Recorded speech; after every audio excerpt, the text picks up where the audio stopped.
नमस्कार, मैं हूं मनीष और आप देख रहे हैं नेशन वन। सनातन संस्कृति का आधार वेद है और कहा भी गया है कि वेदों में ही ज्ञान का भंडार छिपा हुआ है। वेद विश्व के उन प्राचीनतम धार्मिक ग्रंथों में से है जिनके पवित्र मंत्र आज भी बड़ी आस्था और श्रद्धा से पढ़े और सुने जाते हैं।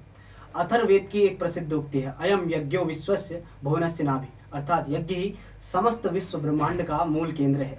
तो आइए आज जानते हैं यज्ञ और इससे जुड़ी एक ऐसी संस्था के बारे में जिसने एक साथ एक समय पर 3,02,000 घरों में गायत्री यज्ञ संपन्न कराया। यज्ञ शब्द के 3 अर्थ हैं, देव पूजा, दान, संगतिकरण। संगतिकरण का अर्थ है संगठन। यज्ञ का एक प्रमुख उद्देश्य धार्मिक प्रवृत्ति के लोगों को सत प्रयोजन के लिए संगठित करना भी है। इस युग में संघ शक्ति ही सबसे प्रमुख है। अपने प्रिय खाद्य पदार्थों एवं मूल्यवान सुगंधित पौष्टिक द्रव्यों को अग्नि एवं वायु के माध्यम से समस्त संसार के कल्याण के लिए यज्ञ द्वारा वितरित किया जाता है। वायु को शुद्ध कर सबको आरोग्यवर्धक सांस लेने का अवसर मिलता है।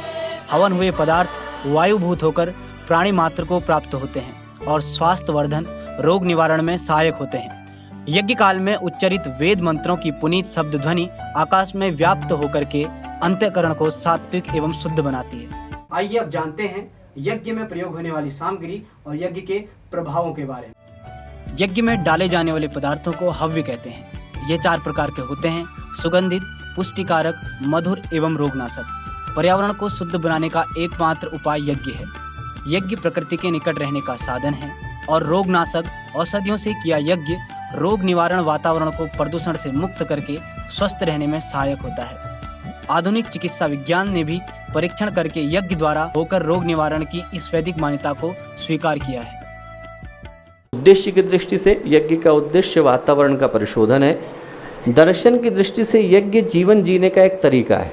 यदि कोई व्यक्ति समाज के लिए जीता है, उत्थान के लिए जीता है, उसको जो मिला है वो बांटने के लिए जीता है, भगवान के पास से जो श्रम, मनोयोग, प्रतिभा, बुद्धि, ज्ञान, धन लेकर के आए हैं उसे दूसरे को देने के लिए हम जीते हैं, हमारा जीवन यज्ञ का जीवन बन जाता है। प्रायः लोगों का विचार है कि यज्ञ में डाले गए घृत आदि पदार्थ व्यर्थ ही चले जाते हैं, परंतु उनका यह विचार ठीक नहीं है। विज्ञान के सिद्धांत के अनुसार कोई भी पदार्थ कभी नष्ट नहीं होता, अपितु उसका रूप बदलता है। जैसे बर्फ का पिघलकर जल रूप में बदलना और जल का वाष्प रूप में बदल जाना, अर्थात कि यह अवस्था परिवर्तन की है। बस यही सिद्धांत यज्ञ पर भी चरितार्थ होता है। यज्ञ में डाले गए पदार्थ सूक्ष्म होकर आकाश में पहुंचते हैं। यज्ञ में पौष्टिक, सुगंधित और रोगनाशक औषधियों की हवन सामग्री से दी गई आहुतियों से पर्यावरण की शुद्धि होती है। सभी पदार्थ सूक्ष्म होकर पृथ्वी, आकाश, अंतरिक्ष में जाकर अपना प्रभाव दिखाते हैं। इससे मनुष्य, अन्य जीव जंतु एवं वनस्पतियां सभी प्रभावित होते हैं।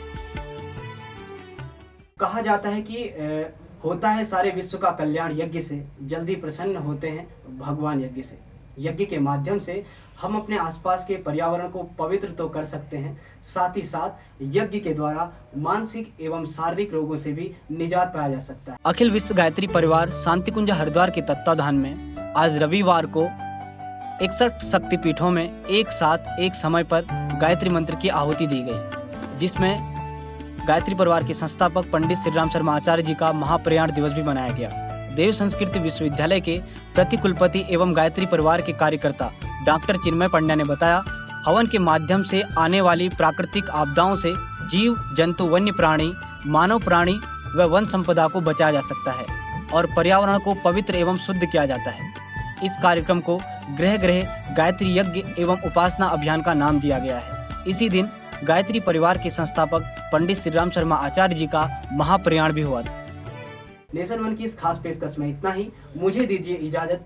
देश और दुनिया की बड़ी खबरों के लिए आप बने रहिए नेशन वन के साथ। नमस्कार।